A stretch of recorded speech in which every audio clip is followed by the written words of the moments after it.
มื้อนี้น่ะหมู่บ้านเจ้าเฮ็ดหยังเนาะบุญกินงะอ๋อบุญกินงะทุกคนเลยหมดในหมู่บ้านเจ้าเลยบ่ปาทุกคนเลย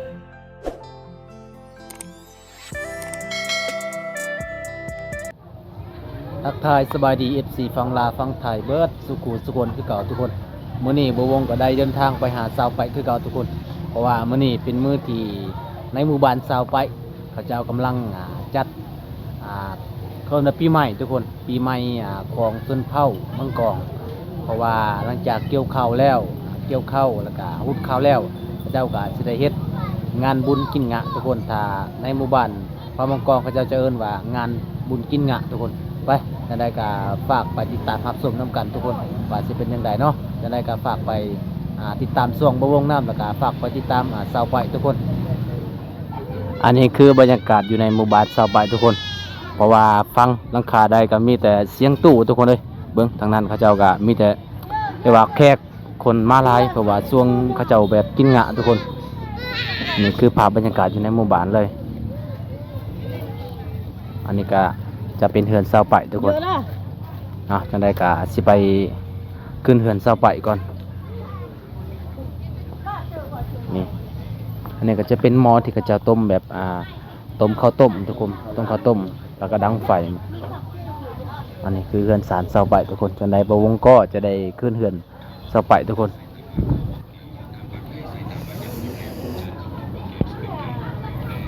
ตอนนี้ก็ขึ้นแล้วทุกคนเอ้ยนี่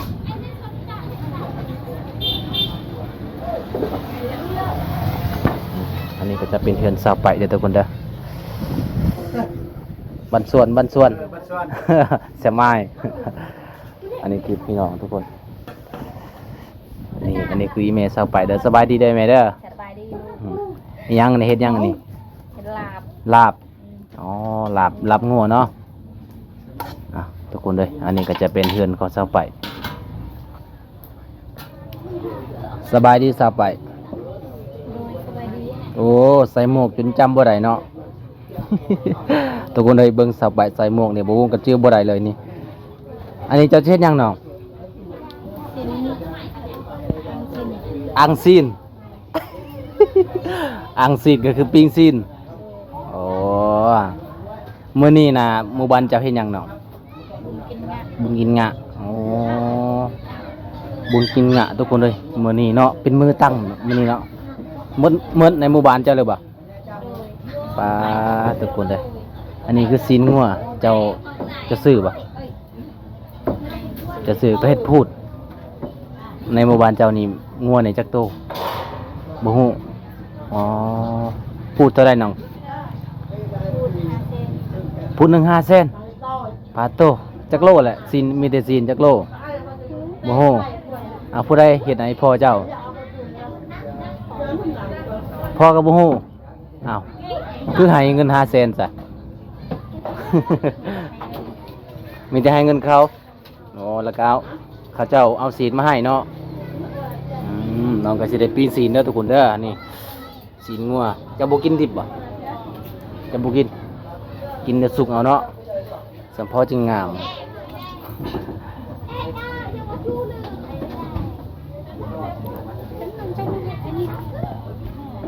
ผู้ได้มานี่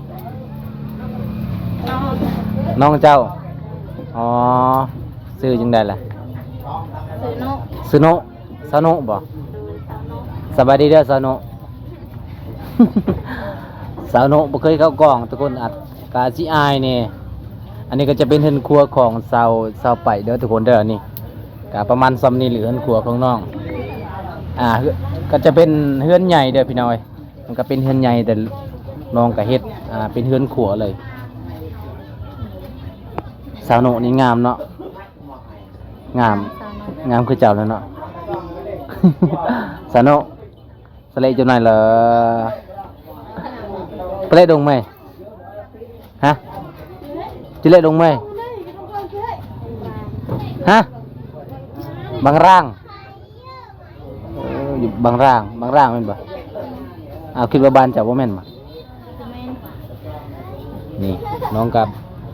ปิ้งซีนแบบซีเลยทุกคนเลย ขตนี้เขาเจ้าจะบ่ได้ใส่ถ่านเนาะ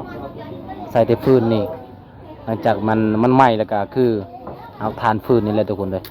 แต่ว่าเตาน้องก็มีอยู่ในเตานี่อันนี้ข้าวหลามบ่ฮะข้าวหลามบ่นี่เจ้าหลามหรือบ่นี่นะ พังเลย โอ้มันแตกแล้วเนาะแตกแล้วทุกคนเลยถ้ามันแตกแบบนี้แล้วก็คือกินบ่ได้เลยมันบ่สุกสุกแล้วบ่ฮะยังบ่ทันสุกพี่น้องเจ้าบ่นี่เสาโนนี่พี่น้องอ่ะไผเกิดก่อนฮะบ่ฮู้ สาวโนสาวบานบันบางร่างทุกคนกับบวงกับไปแล้วเธอหนึ่งแต่ว่าบ่ได้พอน้องนี่เฮิมบ่ให้เปิดตอนกับบาโนโดนเฮิมบ้านน่วงกับบ่มีไฟฟ้าเด้อทุกคนเลยบ้านสาวโนนะบ่มีไฟฟ้า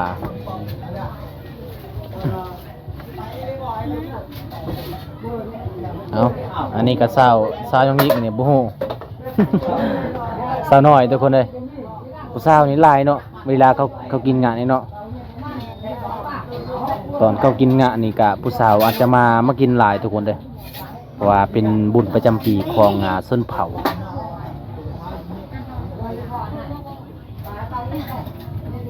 สุกแล้วปะยังบ่สุกพอแล้วสำนี่พอแล้วสุกหลายบ่แซ่บเอาเคียงมาซอยเลยเอาอยู่ไสบัดนี้ตอนนี้ก็คือสาวไปกับสิซอยแล้วทุกคนเลยอันนี้ก็หลังจากจะเฮ็ดลาบบ่เฮ็ดลาบได้เช้านี้เนาะน้องก็สิได้ซอยแล้วทุกคนเลยมื้อนี้จะแต่งหน้าบ่ฮะแต่งหน้ามื้อนี้ แต่งหน้าคือสวยเลยทุกคนเลยปกติสาวไปนี่จะบ่ได้แต่งหน้าได้อ๋อเจ้าคือบ่เอาจานมาใส่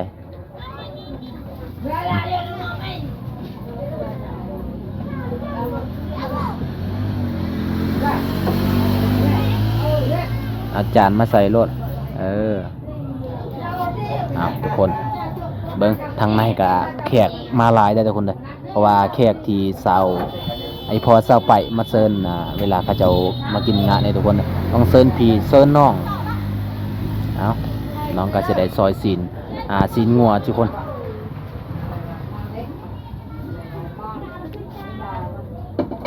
ซอยเลยบัดนี้เอือบใส่เกลือเป็นนัวอยู่ปะใส่ปะใส่แต่เกลือเป็นนัวบ่ได้ใส่อ๋อ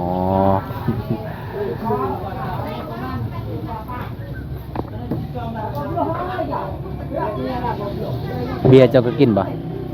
บ่กินบ่ก็กินเบียร์เนาะอายุ15 ปีก็กินเบียร์บ่ได้ต้อง18 ปีขึ้นไปโอ้หอมเลยเนาะปิงเนี่ยคือหอมเลยทุกคนเลย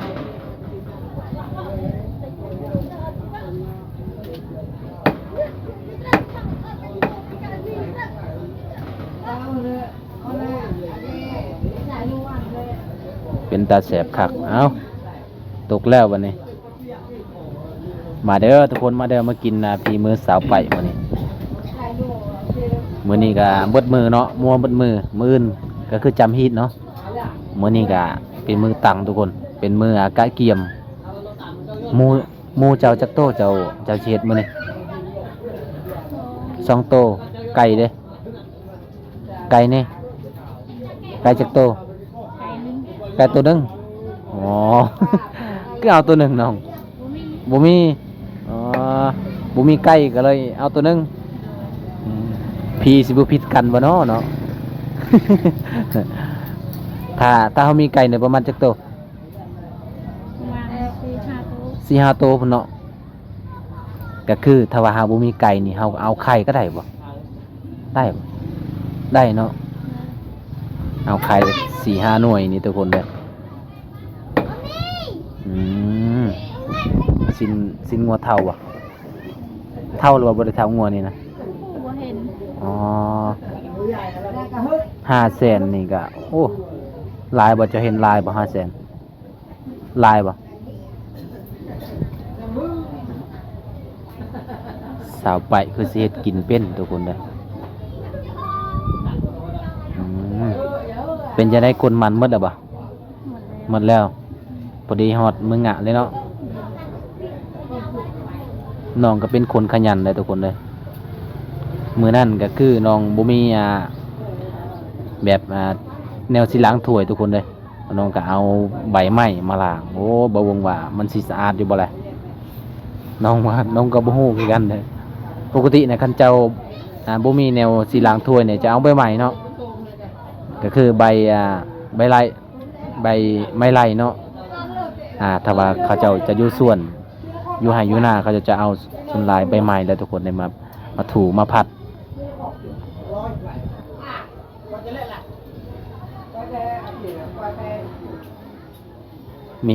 มี FC คนหนึงถามว่าเจ้ากับสาวกกเป็นพี่น้องกันปะเป็นพี่น้องกันปะพี่น้องทั้งใดเป็นน้องทางลุงทั้งลุงบ่แม่นทั้งพ่อเจ้าอ๋อแม่เจ้าได้ซะบ่แม่นนี่แม่นเลยทุกคนเลยก็คือพี่น้องทั้งลุงเนาะสาวไปก็เป็นพี่เป็นน้องบ่แม่นเป็นแบบพี่น้องคิงๆนี่เนาะเป็นญาติทั้งลุงเนาะ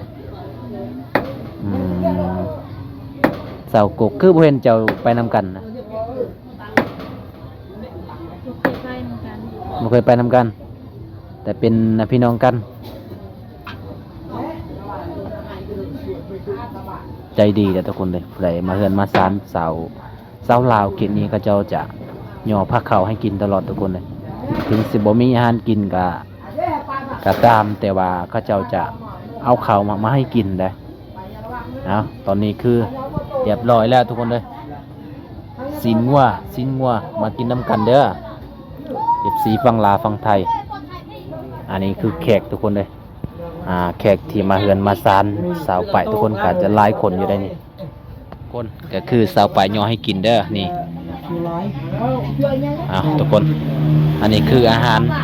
บ้านๆแบบบ้านเฮาเลยทุกคนเลยอาหารหลากหลายเลยโอ้ตอนนี้ก็คืออีเมลสาวไปกับล้างถ้วยเนาะสบายดีเด้อลูกสาวบ่ได้ล้างเนาะ ลูกสาวเพิ่นกะคาเวียกทุกคนลูกสาวเพิ่นกะต้อนรับแขกเนาะมื้อนี้เป็นงานบุญเมื่อวานเจ้าเนาะไอ้แม่เนาะอยู่ดีมีแฮงเนาะปีใหม่ทุกคนเลยอันนี้เพิ่นได้สะไปอันนี้เพิ่นได้ยาโนอ๋อก็คืออันนี้อาเจ้าก็คือหลานเนาะโอ้อันนี้ลูกเจ้าอ๋อโดยจักปีแล้วเจ้าไอ้แม่จักปีแล้วเจ้าเซกามอเจอไหมโมโหโอ้จะดูน ทุกคนเลยเพราะว่าในหมู่บ้านนี้เขาจะบูฮูอายุตัวเองเลยทุกคนเลยว่าซาไปเจ้านึ่งข้าวบ่เนาะนึ่งข้าวเนาะเวลายันนึ่งแรงทุกคนเลยแขกคนมากระลายเนาะนี่เฮือนเจ้าเนาะเต็มเลยทุกคนเลยก็คือมื้อนี้ก็ยังบ่ได้จำบ่ฮีดนะมื้นบ่อ๋อผู้ใดจำอีเมลหรือว่าพ่อจะจำบ่ฮู้อ๋อ อันนี้คือแม่เฒ่าจ้ะเนาะอ๋อเพราะว่าประวงก็เห็นครั้งแรกทุกคนเลยคันตอนจะเป็นผู้สาวนี่คือสิงามหน่อยแม่เนาะ บ่ฮู้เนาะอีแม่เฒ่าเพิ่นบ่ฮู้ทุกคนเลยเอาคลิปนี้ก็สิได้ปิดซ้ำนี้ก่อนทุกคนเพราะว่ามื้อนี้ก็เป็นงานบุญประจำปีของสาวใบทุกคนจังได้ก็คลิปนี้กับวงก็สิได้ปิดซ้ำนี้ก็เด้อสาวไปเด้อคลิปนี้ก็ขอจบไว้เท่านี้ก่อนขอบใจที่ต้อนรับอายเป็นอย่างดีเด้อปีใหม่ก็ให้อยู่ดีมีแฮงเนาะคำบ่ได้พัวก็ได้พัวเนาะ บ๊ายบาย FC เน่ทุกคนตอนนี้วงก็จะมาที่เฮือนสาวกกทุกคนเพราะว่าวงกับบ่ได้ถ่ายตอนนี้ทุกคนตอนนี้ก็ขึ้นเฮือนที่สาวกกเพราะว่าสาวกกก็เซิ้นยาม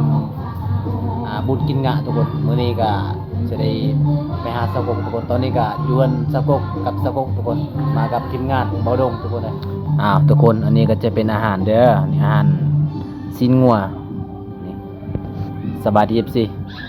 สบายดี สื่อบ่ดงเนาะ แม่น เป็นยังไงสอน YouTube เดี๋ยวนี้ โอ้ย ไปได้ดีบ่ ไปดีแต่ยังบ่ทันทานเขาได้หรอก อ๋อยังบ่ทันผ่านซองยังบ่ทันผ่านเนาะ แม่น ก็คืออันนี้ทีมงานบ่วงทุกคนบ่วงกับบ่าวบุญตา อันนี้ก็จะเป็นสะกกเด้อเพราะว่ามาแม่ สวัสดีนะสะกกอ๋อเจ้าสินั่งกินผู้เดียวว่ะเอาทุกคนมื้อนี้ก็มากินข้าวนํกันเด้อนี่ มาทุกคน มากินก่อนล้างมือแล้วบ่ โอ้ยล้างเรียบร้อย ทุกคนมากินข้าวน้ำกันเด้อมากับทีมงานมีแต่นั่นนี่แล้วทุกคนกับเป็นคนมักหยอกเป็นคนมักหัวเนาะลาบงัวเด้อลาบงัวสดๆเลย